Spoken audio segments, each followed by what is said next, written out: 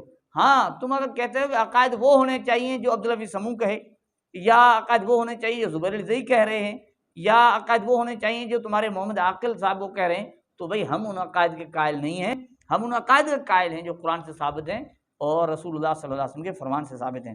آگے یہ کہتے ہیں کہ یہ وسیلے کے قائل ہیں، واسطن وسیلن جا قائل ہیں، تو بھئی آپ دکھا دیں کہ اللہ کے رسول نے منع کیا ہو۔